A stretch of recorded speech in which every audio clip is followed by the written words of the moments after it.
Good afternoon, everyone. Can you hear me? Good afternoon, ma'am. Okay, we have Komal, Arzu, and Kajal. Only three people have joined us now. Let's wait for one more minute to join others and then we'll start, okay? Ma'am, please send the link again in the group. So maybe students have forgotten that you have sent the link earlier. Let me re-forward it, but they should not have forgotten Hmm. Ma'am, maximum chances are there that they must have forgotten.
So I can see 15 participants now.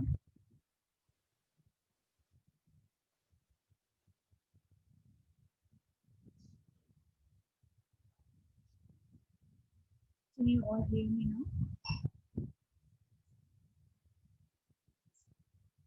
Hello, everyone.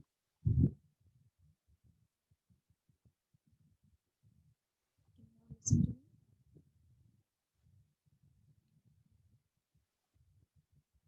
Hello? Hello? Where are you all? Can't you hear me? Where are the others? Yes. Okay, so let me introduce myself since this is our first class. This is my first class with you guys today. My name is Ifat, and I'm going to take your class for financial management. I would want everybody to be actively participating in the lecture, and wherever, whatever point I am discussing, if any issues are there, if there is any doubt or anything, you can interrupt in between and can ask me. I will clear that out there and then. Okay.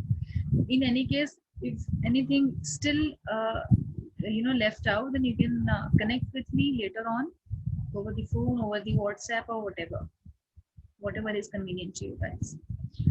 Later on, once the complete PPT will be completed, once the topic will be covered, maybe in one lecture or two lecture, depending upon the time, whatever we have, I will be sharing that PPT PDF, converting that into PDF, and then I'll be sharing the same in the group with you guys. I can also upload these lectures. I'm recording these lectures and will also upload these lectures on my YouTube channel. If you really want to listen to that later on also, you can go ahead.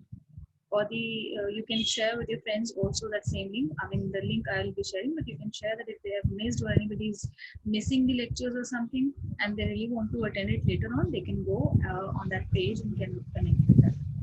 Okay, and I would request everybody to please be on time, and the link and everything for connecting the this particular meeting will always be shared prior. So please be in time. Like today, we have wasted almost 7 minutes in just connecting with each other. And still, I can see only 16 people who are participating in this meeting. However, in total class, I have 52 people. So the rest are, I don't know why they are absent or why they are not attending the class. Guys, just let me know wherever you find any difficulty, anything, I'm there to support you guys completely, anytime and every time. Okay, so I'm just going to share my screen with you guys. आप मुझे बताइए किस language में आप लोग prefer करेंगे. English, it should be in English or Hindi or mixed. Which language you want me to complete this lecture or to take this lecture further also. Gaurav, can you hear me now? Yes, ma'am. ठीक है, both mixed language people are saying. Gaurav is saying that both languages will be fine. तो मैं दोनों languages में ही बात करूंगी आपसे, sometimes English and Hindi. फिर भी आपको अगर कुछ भी कहीं पर लगता है कि आपको नहीं clear हुआ, कोई भी point, कोई भी doubt है या कोई question भी है, so we can clear it up, we can take it up. Okay? तो मैं आपको अभी screen share कर रही हूँ. Many a times it will happen that I can be taking only audios, but since I'm preparing the PPTs and everything for your ease, so I'm just sharing my screen with you guys. Just look it up. Can you guys see my screen now? Is it visible? Yes, ma'am. Yes, ma'am. Yes, ma'am. Okay, so this is the code, the subject which I'm going to take with you guys, and since this is my first class, please, I'm ensuring that everybody of you have the syllabus of this subject. Syllabus सभी के पास है? Am I audible? Yes, ma'am. I would want the answers from you guys. I have unmuted you guys because I would want the answers from you if I'm asking something. Please be active. तो आपके पास सभी के पास ये syllabus होगा. Syllabus का first chapter is meaning scope of the and the finance function of the financial manager or the finance manager. So इस particular chapter में, इस particular lecture में, I'm going to cover this particular thing. The lecture topic today would be the meaning. What exactly is the meaning of the financial management? Scope and what are the functions? Scope means कहाँ apply होता है ये? क्या important functions है एक finance manager के? So meaning, if we see meaning of the financial management. See, financial management basically is consisting of two words. Financial means finance and management. So basically this subject, why this subject is important to study is because we must understand that how the management of the finance in any organization will be taking place.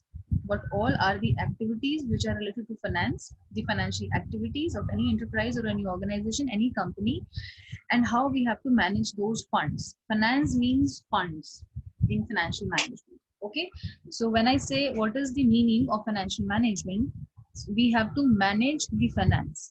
So financial management means the planning, organizing, directing, and controlling. These four terms, which are like planning, organizing, directing, and controlling, this means the management. Management basically has the five functions: planning, organizing, directing, staffing, and controlling. But since we are studying financial management, so staffing would not be here since this is not part of finance management.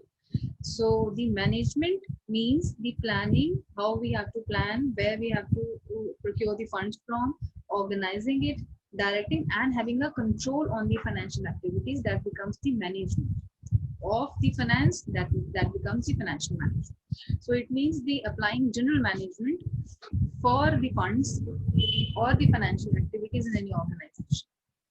So basically financial management हमारे लिए इसलिए भी important है because it is a one, first of all it is a managerial process, and funds are the most important resource to run any organization. किसी भी organization को run करने के लिए या कुछ भी आपने even अगर हमें कोई छोटा business भी start करना, कोई startup भी है, so you would require funds for that. You would require the basic minimum funds to at least procure some place to sit and start your business, to have meetings, the minimum basic, you can say the assets to be procured for the business or anything. So financial management tells us what are the sources, where from we can procure the funds, at what cost we can procure the funds, how we can manage that, how we can use it with the optimum, the optimum utilization should also be that it's not that we are procuring the fund at a very higher cost and we are not able to utilize or use those funds in a proper manner, in an optimum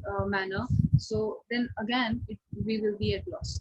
So why we have to study the financial management is because so that we know where from we can procure the funds, कहाँ से हमारे पास पैसा आ सकता है लगाने के लिए, और आने के बाद उसको कैसे प्रॉपर यूटिलाइज करना है, यूज करना है, ये भी हमें फाइनेंशियल मैनेजमेंट को स्टडी करने के बाद ही पता चलेगा. We will have the expertise to actually use the finance and we can have the proper management.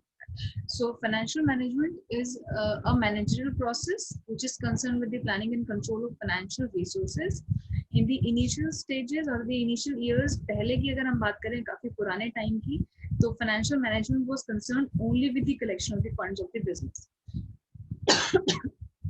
मतलब अगर हम पहले टाइम की बात करें, मॉडर्न टाइम्स की बात मैं नहीं करूं, तो उस टाइम में फाइनेंशियल मैनेजमेंट का रोल या एक फाइनेंस मैनेजर जो फाइनेंस हेड होता है एक बिजनेस में, उसका रोल सिर्फ इतना ही था कि वो फंड्स को कलेक्ट करके बिजनेस के पास ले आए कि this is what we have procured the funds from, वो कहीं से भी लेकर आए, और उसके बाद उसको आगे कैसे यूज करना है उसका ये रोल नहीं रहता था.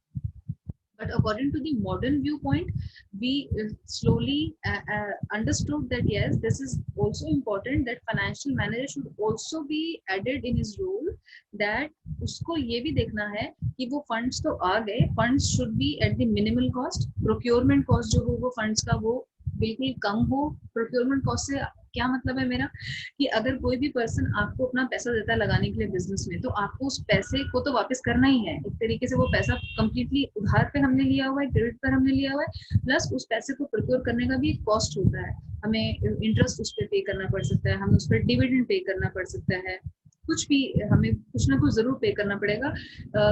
थोड़े टाइम के इंटरवल में भी, क्वार्टरली हो सकता है, मंथली भी हो सकता है, एनुअली भी हो सकता है, तो उसका कितना कॉस्ट आ रहा है, प्लस जो हमें पैसा मिला है वो तो पूरा का पूरा हमारा क्रेडिट है, हमें वो कभी ना कभी तो वापस करना ही रहेगा.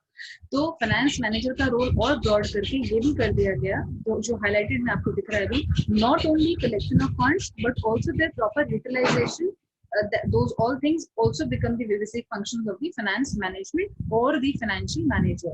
जो finance head होता है किसी भी कंपनी, उसका ये भी काम है कि वो भी टाइम टू टाइम ये देखता रहे कि और मार्केट से कहाँ से चीपर रेट पर या इकोनॉमिकल रेट पर हमको पैसा मिल सकता है. फॉर एग्जांपल, अगर हमने किसी इमरजेंसी में कभी किसी हायर रेट ऑफ इंटरेस्ट से किसी बैंक से पैसा प्रोक्योर कर भी लिया, फॉर एग्जांपल कभी 10 करोड़ रुपीज सपोज चाहिए थे बिजनेस में, और हमने वो किसी बैंक से लोन ले लिया, बैंक से लोन पर हमको वो पैसा मिला 15% पे, he should keep exploring the market कि क्या वो पैसा हमें कहीं से और minimum rate पर मिल सकता है, 15 की जगह 12 पे 10 पे मिल सकता है. अगर मिल सकता है तो whatever amount we can procure, we should refund that amount to the bank so that हमारा 2%, 3%, 5% जो भी हम margin से कम पर पैसा किसी और source of fund से उठा पा रहे हैं, can be equity shares, can be other debentures or something like that हम issue कर सकते हैं market से, और वो हमें कम रेट ऑफ इंटरेस्ट पे मिल सकता है. So this also becomes the basic function of the financial management कि पैसा लेकर भी आओ और लेकर आने के बाद भी पैसे को प्रॉपर यूटिलाइजेशन भी करना है. There are different departments in the organization, right. हर डिपार्टमेंट का अपना एक हेड होता है. तो फाइनेंस डिपार्टमेंट का भी अपना एक हेड फाइनेंस मैनेजर हो गया. For example there are other departments, administration department है, they can be HR department, they can be any the operations department. हर डिपार्टमेंट का एक हेड होता है और हर डिपार्टमेंट का अपना एक बजट भी होता है. वो budget after approvals the department heads use the funds depending upon the requirements. कि किसी एडमिनिस्ट्रेशन को सपोज कहीं पर कुछ प्रोक्योर करना है, कोई एक एसी प्रोक्योर करना है, या number of ACs are to be procured, suppose the particular weather is approaching kind of. तो वो अपना एक बजट के अकॉर्डिंग ही can raise a request, this particular fund is required. Finance manager को वो बोल सकता है कि इतना फंड हमें रिक्वायर्ड है और हमें ये सब चीजें प्रोक्योर करना है. But now the role of finance manager comes कि whatever they are procuring, from wherever they are procuring, is there any other economical source in the market कि उस पर्टिकुलर चीज को और सस्ते में खरीदा जा सके, पैसा बच जाए. Even if it is approved, even if the budget is approved, even if the management has okayed it, finance manager का अपना एक रोल ये है all the time continuously ये रहेगा ही कि he should always be checking how to save the cost. Wherever it can be saved, it should be saved, and he should be knowing the other options in the market. He should be searching and giving it to the business, to the other departments कि यहाँ से नहीं, यहाँ से खरीद लो तो इतना पैसा बच जाएगा. This is what the important role of finance manager is, क्योंकि वही पैसा लेकर आया मार्केट से, और जो पैसा है he should be helping the business and the other departments to use it in the best possible manner at that particular point in time. कभी कभी इमरजेंसी भी होता है तो हमें सेम चीज को महंगे में भी खरीदना पड़ सकता है, बट जिस भी टाइम पर हम कुछ भी प्रोक्योर कर रहे हैं या फाइनेंस को अगर हम यूज कर रहे हैं तो वो हमें बेस्ट उसका पे जो भी यूज है उस पर्टिकुलर फाइनेंस का. ठीक है, this is what the finance manager. So this because of this finance manager has become as an important constituent of the business. कि मतलब उसका एक रोल बहुत इंपॉर्टेंट हो जाता है बिजनेस को कि वो पैसे को बहुत अच्छे से यूटिलाइज हो रहा है, ये हमेशा ही देखता रहेगा, हमेशा चेक भी करता रहेगा और एडवाइस भी करता रहेगा बाकी सबको. He estimates the requirements of the fund, plans the different sources of the funds and performs the function of collection of the funds. यानी कि उसका काम एक तो ये है कि वो ये भी देखेगा कि कितना पैसा चाहिए.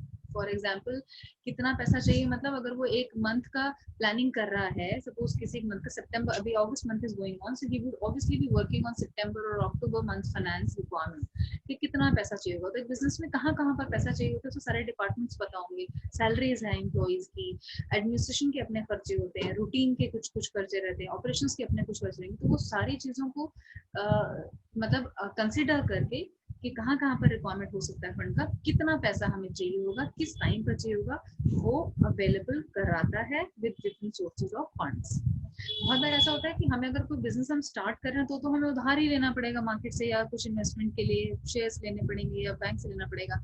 लेकिन अगर हम रनिंग बिजनेस में हैं तो हम कुछ ना कुछ तो बेच रहे हैं, हमें कभी हम उधार पे भी कुछ पैसा देते हैं तो हमारे कुछ जो भी हमारे क्लाइंट्स हैं उनसे पैसा, अपना पैसा कहाँ कहाँ मार्केट में हमने दिया है वो पैसा हम वापस लेकर आए अपने बिजनेस में.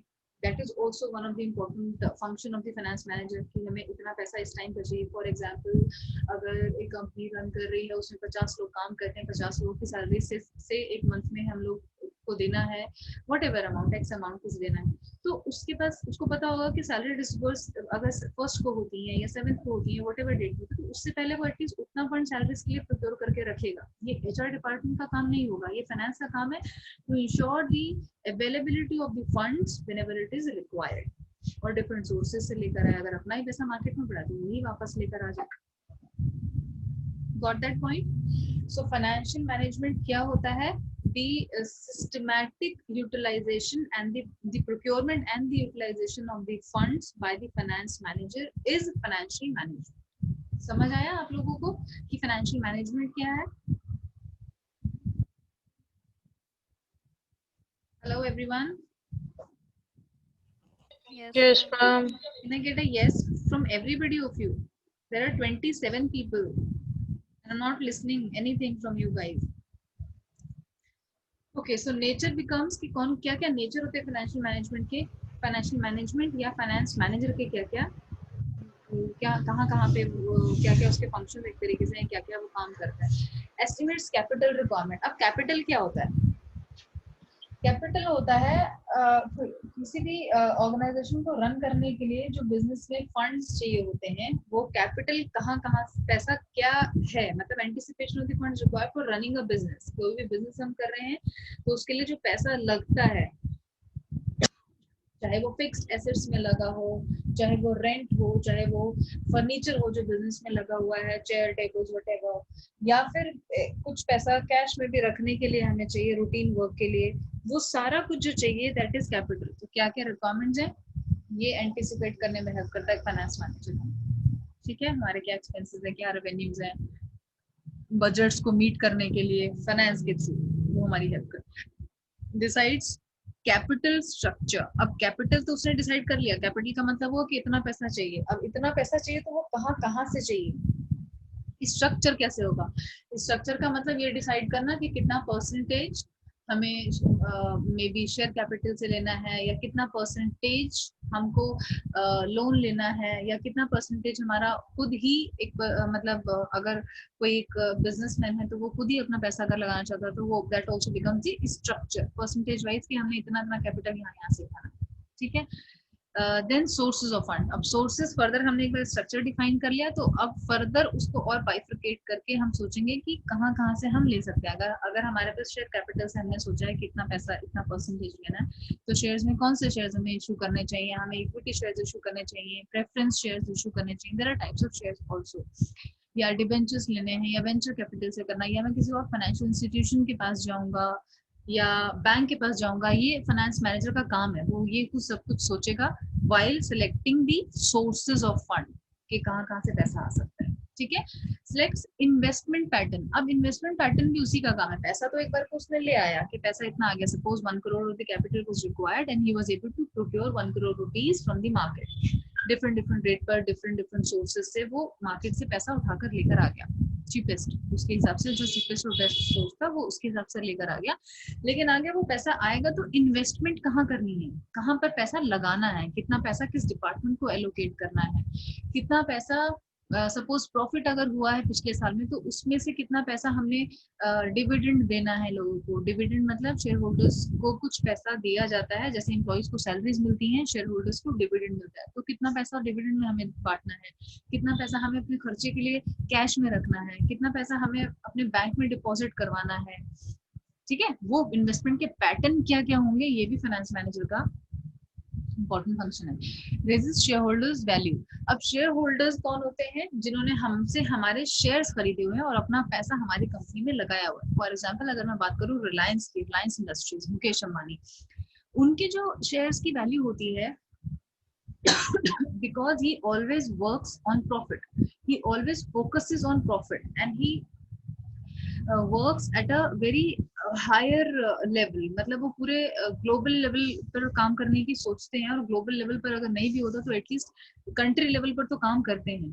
तो उससे कॉस्ट मिनिमाइज हो जाती है और प्रॉफिट बढ़ जाता है. तो जो शेयर होल्डर्स ने अपना शेयर सपोज जिस टाइम पर कुछ प्रोजेक्ट स्टार्ट हुआ 10 रुपए का खरीदा था रिलायंस से, या 20 रुपए का पर शेयर खरीदा था, उसकी कॉस्ट वो बढ़ाता रहता है because of the profit, because so that becomes the market value of the shareholders की वो बढ़ती है. तो then shareholders will also be happy. Just a minute, excuse me everyone.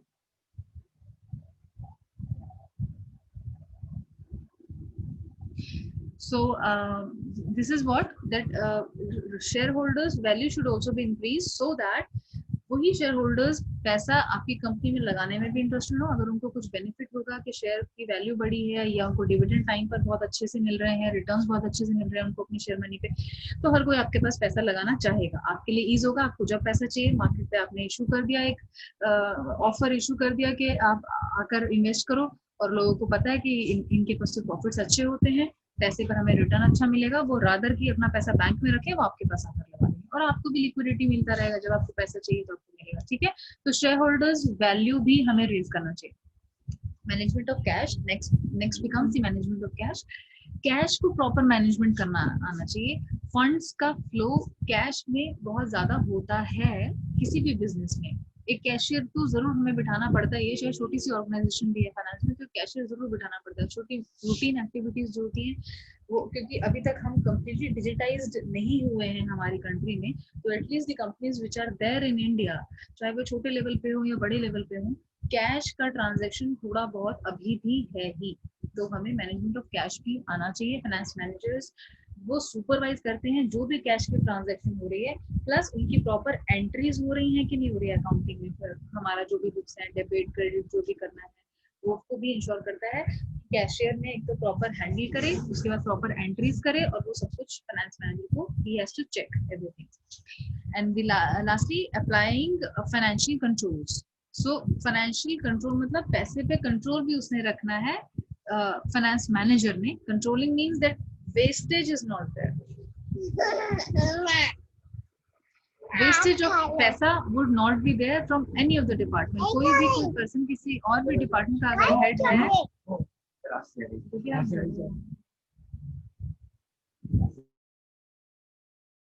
Sorry guys, तो उसको प्रॉपर फाइनेंशियल कंट्रोल जो मैंने पहले ही बताया कि अगर कहीं से कोई मार्केट में we can procure anything which is at a cheaper level और एट एन इकोनॉमिकल रेट, तो ऑफ कोर्स वो कंट्रोलिंग पार्ट यहाँ पे आता है कि वो सजेशंस देगा कि this is what it is, market में ये ऑप्शंस हैं, please go through and come back with the more economical cost, more economical option, so that we can save the price of the cost whatever. जैसे मैंने आपको बताया कि finance manager के जो फंक्शंस थे वो जो ट्रेडिशनल अप्रोच, ट्रेडिशनल मतलब पुरानी अप्रोच जो कहती थी, वो ये बोलती थी कि उसको सिर्फ इतना ही करना है कि वो पैसा कहाँ कहाँ से लेकर आ रहा है, सोर्सेज ऑफ फंड्स क्या क्या हैं, बैंक से कहीं से भी वो लेकर पैसा आकर दे दे बिजनेस को। This was only thing. अब आगे एफिशिएंटली वो पैसा यूज हो रहा है, नहीं हो रहा, वेस्टेज हो रहा है पैसे का, या किसी को पता ही नहीं है, कोई और कंट्रोल ही नहीं रख रहा है फाइनेंस का, ये काम ट्रेडिशनल अप्रोच में फाइनेंस मैनेजर का नहीं होता था। इसकी बहुत सारी लिमिटेशंस थी कि एक वन साइडेड अप्रोच थी, पैसा एक ने लाकर दे दिया, अब उसके बाद उससे दोबारा नहीं पूछा जाएगा कि तू पैसा तुमने कहाँ से, कौन से ऑप्शन से लेकर आए, तो क्या चीपर ऑप्शन थे, या तुमने कहीं से भी पैसा बैंक से उठाकर लेकर आ गए मैक्सिमम रेट ऑफ इंटरेस्ट पे, या हमें बहुत लॉस हो रहा है इस चीज़ पे, वो कोई पूछने वाला नहीं था। It was one sided approach, he was not answerable to that. Financial problems और क्या क्या कॉर्पोरेशन में हो रही हैं, उसको इससे कोई लेना देना भी नहीं था, और ना ही वो इसके लिए भी आंसरेबल था। और फाइनेंस मैनेजर या जो ट्रेडिशनल अप्रोच थी फाइनेंस मैनेजर के फंक्शन जो था उसका, उसके अकॉर्डिंग वो लॉन्ग टर्म इफेक्ट भी देखते थे। लॉन्ग टर्म इफेक्ट का मतलब कि अगर उस पैसे से बिजनेस को लॉन्ग टर्म में बहुत इफेक्ट हो रहा है, मे बी 10 साल 15 साल के बाद आकर अगर प्रॉफिट हो रहा है उस पैसे से, तो उन्हें कोई प्रॉब्लम नहीं थी, उससे कोई आंसरेबल नहीं था, फिर वो क्वेश्चन नहीं होता था, ठीक है कि लॉन्ग टर्म में इफेक्ट होगा। लेकिन 1 साल 2 साल के अंदर अगर लॉसेस भी हो रहे हैं कंपनी को, तो कोई बॉदर नहीं करता था, वही लॉन्ग टर्म फंड्स पे मोर इम्फेसिस होता था। इसीलिए मॉडर्न अप्रोच आई मार्केट में फाइनेंस मैनेजर के लिए, क्योंकि पुराने अप्रोच के हिसाब से इतने सारे लॉसेस हो रहे थे, ये जो लिमिटेशंस आपको दिख रहे हैं ट्रेडिशनल कॉन्सेप्ट में।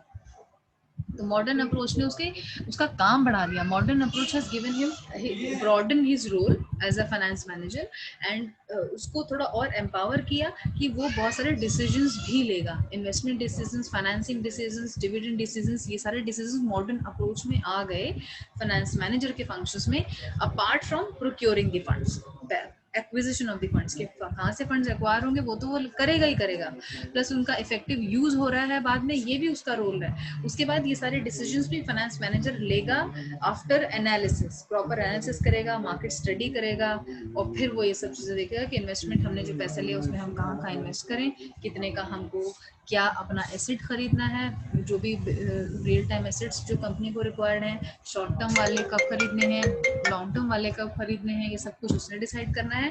Financing decision again, cost of capital, cost of capital का मतलब जो हम इंटरेस्ट पे कर रहे हैं या जो भी हम डिविडेंड पे कर रहे हैं वो कॉस्ट मिनिमल हो। Dividend decision again the share holders would get the dividend, and financing decisions में जो कॉस्ट ऑफ कैपिटल है, this is more of the interest on bank, the interest on loan from the bank we have procured. So the financial management ascertains the financial needs of the firm and ensures availability of the adequate funds. Adequate funds का क्या मतलब हुआ? Adequate funds की मुझे जब जरूरत है जितने पैसे की एज एन ओनर, मेरा फाइनेंस मैनेजर मुझे उस टाइम पर उतना पैसा लेकर आकर दे पा रहा है. That is what it is. And it is also establishing optimal capital mix in the business and attain the maximum returns on the investments. जो पैसा हम ले आए उस पर इन्वेस्टमेंट इस तरीके से भी वो कर रहा है कि मेरा एज अ बिजनेसमैन बेस्ट मुझे मैक्सिमम रिटर्न्स मिल रहे हैं, मेरा यानी कि प्रॉफिट हाई हो रहा है. किसी भी बिजनेस को हम स्टार्ट करते हैं, suppose you guys are in 7th semester, ठीक है, आप अपना डिग्री कंप्लीट करने के बाद maybe some of you will think to start your own business. तो सबसे पहला काम ही आपका ये होगा कि अब पैसा मैं कहाँ से लगाऊंगा, अपने पास से पैसा लगाऊंगा या मार्केट में किसी और को मैं रेडी कर सकता हूँ कि वो अपना पैसा मुझे दे लगाने के लिए और मैं उस पर काम करूँ या वट एवर, राइट. और जब आपको जितना पैसा चाहिए तब वो उतना अवेलेबल भी करवा पाए. That is also one of the important thing. तो फाइनेंस मैनेजर अगर एक स्मार्ट होगा तो ही would be able to do it. For example, अगर salary disbursement rate for all the employees would be first in the organization, और वो 31st को या 30th तक फंड्स अरेंज ही नहीं कर पा रहा है जितना सैलरी डिस्बर्समेंट के लिए चाहिए, तो क्या होगा? सैलरी डिले होगा. सैलरी डिले होगा, इससे क्या होगा? अनहैप्पीनेस होगी या डिससेटिस्फैक्शन होगा एम्प्लॉयज में. सैलरी अगर टाइम पर नहीं आएगा तो वो परफॉर्मेंस भी नहीं आएगा एम्प्लॉयज का, शायद उस लेवल से उस दिल से परफॉर्म ही नहीं करेंगे. तो it is ultimately impacting the entire organization and its performance. तो वहां पर ये फेलियर जो फाइनेंस मैनेजर का हुआ उसने इम्पैक्ट किया पूरी ऑर्गेनाइजेशन. तो इसलिए उसका ये रोल बहुत इंपॉर्टेंट है कि वो पैसा लेकर 5 तारीख को आ पा रहा है तो अब 6 को सैलरी जाएगी. Otherwise you should have done it by 30th or 31st of that month, last month, ताकि फर्स्ट को it is easy to disburse the salaries. So this is what it is कि advocate time पर advocate amount of money from different resources you should be able to make available with the organization is one of the most important part of the finance manager. यहाँ तक किसी को कुछ question है? I have told you guys what is finance management, किस तरीके से management होगा. फाइनेंस मैनेजर क्या क्या डिसीजंस ले सकता है as per the modern approach, क्या क्या ट्रेडिशनल अप्रोच के लिमिटेशंस थे, क्यों मॉडर्न अप्रोच आई और ट्रेडिशनल अप्रोच क्या काम नहीं कर पाई थी जिसकी वजह से फाइनेंस मैनेजर का रोल रिडंडेंट हो गया था या प्रॉफिटेबल उतना नहीं था जितना कि आफ्टर मॉडर्न अप्रोच हुआ. मुझे बताइए किसी को कुछ यहाँ तक कुछ इश्यूज हैं या कुछ और माइंड में आ रहा है? You think that I should be covering and I have not covered. Anybody, anything? No, ma'am. Okay, great. I'm capturing your attendance. Give me a minute. Lecture will be over in 5-10 minutes. We will continue the same from in the next class from where we will leave today. I would just request everybody should join the class in time from tomorrow. Guys, किसी को कुछ भी issues हैं, please do not be quiet. चुप रहने की जरूरत नहीं है आप लोगों को. अपना पॉइंट आप रख सकते हो all the time and we can discuss on it. ठीक है? We can also discuss in person also later on, maybe over the phone or something. If you think that you should be calling and discussing any point, I'm there to discuss with you guys. कुछ भी आपको notes का problem है या कुछ भी है, in person आप लोग मुझसे कभी भी contact कर सकते हैं. ठीक है? But I would also want you guys to participate, to follow and maintain discipline in class, outside class, also in the WhatsApp groups as well, otherwise also. But because I'm there and I think every teacher is there to support you, but discipline and all those things would be required from you guys always. I'm available to you guys always, but you should also be doing your bit. Okay? Objectives of financial management जो है ये इसमें हम ये cover कर सकते हैं कि प्रॉफिट मैक्सिमाइजेशन होना चाहिए और वेल्थ मैक्सिमाइजेशन होना चाहिए. कोई भी किसी भी कंपनी का अल्टीमेट गोल प्रॉफिट मैक्सिमाइजेशन ही होता है. पैसा कमाने के लिए ही हम सब लोग बिजनेस भी करते हैं और पैसा ही कमाने के लिए हम लोग नौकरी भी करते हैं. Anybody who is working on salary basis और ऑन वेजेस बेसिस और व्हाटएवर, तो हम लोग पैसे के लिए कर रहे हैं. और अगर बिजनेस भी कोई स्टार्ट करता है तो वो भी पैसे के लिए करता है. तो फाइनेंशियल मैनेजमेंट का ऑब्जेक्टिव मेन यही होता है कि प्रॉफिट मैक्सिमाइज करना है. हमें ये फॉलो करना है अप्रोच कि प्रॉफिट मैक्सिमाइजेशन होना चाहिए, वेल्थ मैक्सिमाइजेशन होना चाहिए. Wealth is basically the money which belongs to us, and it is not that money which is which we have taken on credit. For example, अगर आपके पास 10,000 रुपया कैश में है और वो मैंने आपको उधार दिया, for example, या मैंने किसी से उधार लिया, तो वो 10,000 रुपीज मेरा वेल्थ नहीं हुआ, क्योंकि वो तो मुझे वापस करना है। वो एक तरीके से मेरा, मैंने उधार लिया हुआ तो मुझे वो 10,000 तो वापस करना है, शायद जिसको वापस करना उसको इंटरेस्ट के साथ भी वापस करना हो, right? So that doesn't become wealth. Wealth is what I have earn some money, मेरा सैलरी है, दैट इज माय वेल्थ. वो पैसा मैं किस तरीके से यूटिलाइज कर सकती हूँ या उसको और कैसे मैक्सिमाइज कर सकती हूँ, या अनयूज मनी को और मनी से कैसे मैं मनी अर्न कर सकती हूँ, maybe on through interest और whatever, by investing in some other companies और by investing by putting my money in bank और something, becomes that wealth maximization, कि मैं अपना पैसे से ही और पैसा कमा के उसको मैक्सिमाइज कर रही हूँ. तो ऑब्जेक्टिव बिजनेस का भी यही रहता है कि पहले तो हम उस पैसे को बहुत ज़्यादा मतलब प्रॉफिट को मैक्सिमाइज कर पाएं, और जो प्रॉफिट हमारा आ गया उस पैसे को भी इस तरह से हम इन्वेस्ट करें कि हमारा वेल्थ भी मैक्सिमाइज, उस पैसे से और पैसा हम कमाएं. Got that? So profit maximization approach जो है, this says that a firm should undertake all those activities which add to its profit and eliminates all others which reduce its profit. हमें टाइम टू टाइम ये भी study करना चाहिए in the business कि कौन कौन सी एक्टिविटीज हैं जो हमें कम करने से या नहीं करने से हमारा कुछ कॉस्ट बचेगा, पैसा बचेगा. जब पैसा बचेगा, जो खर्चे हमारे कम होंगे, उससे हमारा प्रॉफिट बढ़ेगा ही बढ़ेगा. जो अननेसेसरी खर्चे हैं वो कंपनी को ना करके प्रॉफिट पर ध्यान देना चाहिए और वो सारी एक्टिविटीज स्टार्ट करनी चाहिए जिनसे पैसा कम खर्च हो रहा है और प्रॉफिट ज्यादा बढ़ रहा है. प्रॉफिट मैक्सिमाइजेशन अप्रोच यही कहता है. ठीक है, हमारा ऑब्जेक्टिव क्या है? To maximize the wealth of the equity share holders, to make the profit more in the organization, and so that everybody is happy. Our employees are happy, हमारे suppliers खुश रहेंगे. Employees of course are the most important element. हमें जो lenders हैं, जिन्होंने हमें पैसा दिया हुआ है, क्रेडिटर्स जो भी हैं, वो खुश रहेंगे अगर हम अच्छे डिविडेंड्स दे पाएंगे, प्रॉफिट अर्न कर पाएंगे. तो सो मोर और less the entire game is actually on maximizing the profit. Wealth maximization किस तरीके से होगा? There are several actions of the plans which we can do. So action 1 plus action 2 plus action 3, जितने भी हम काम कर रहे हैं वो सारी एक्टिविटीज को अगर हम प्लस करते हैं, माइनस करते हैं, हमारा जो भी कॉस्ट है, तो वो जो वैल्यू है वो प्रेजेंट में अगर आता है, this is kind of a formula you can show, तो वो अगर प्रेजेंट में आता है तो इसका मतलब हमारा वेल्थ जो है वो पॉजिटिव में, हम डिसीजन ले लेना चाहिए. और अगर ये नेगेटिव में आ रहा है, then decision should not be taken. Anytime the class can get disconnect, guys. अगर आपको कुछ issues, कुछ problem है तो मुझे बताओ. I have covered until profit and wealth maximization, which are like the approaches and the important decisions of the finance manager.